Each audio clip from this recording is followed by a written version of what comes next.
안녕하세요. 강남담원한의원의 김정원 원장입니다. 오늘은 소음인의 목 이물감에 대해서 이야기 드리려고 합니다.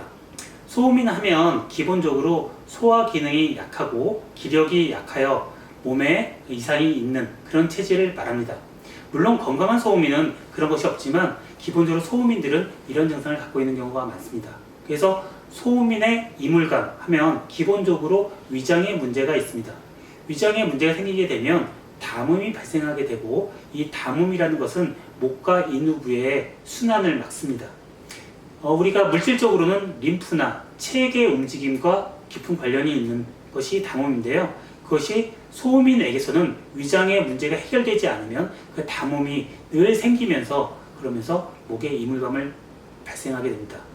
또한 소음인들 같은 경우는 기력이 약하기 때문에 기력이 약하게 되면 몸 안에서 체액이 있어도 순환을 시키는 힘이 약하게 됩니다.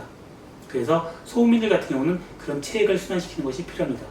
아까 원인 5가지 얘기드렸던 우리가 역류성 식도염, 소음인들 같은 경우는 특히 역류성 식도염에서 위장의 문제가 중요한 문제가 됩니다.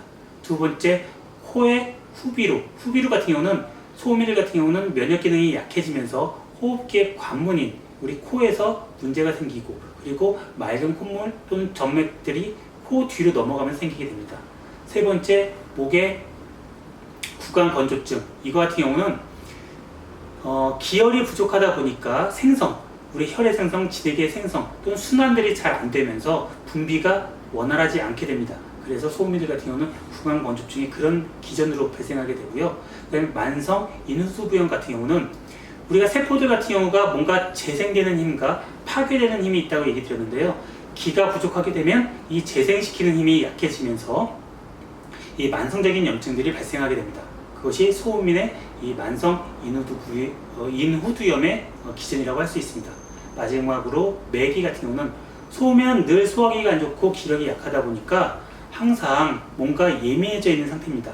그래서 뭔가 방어 기전이 많고 이런 것이 소음인의 모습인데요. 매기 같은 경우는 그런 상황에서 자율신경계가 깨지고 소화 기능이 안 좋고 담음이 발생하면서 발생하게 됩니다. 그래서 소음인으로서 이 목 이물감이 있으신 분들은 꼭 아까 말씀드린 5가지 원인, 그래서 소화기의 기능, 그 다음에 기혈을 항상 보충해주는 이것을 늘 마음속에 염두에 두고 이 목 이물감을 해결하기 위해서 노력하시는 것이 좋을 것 같습니다.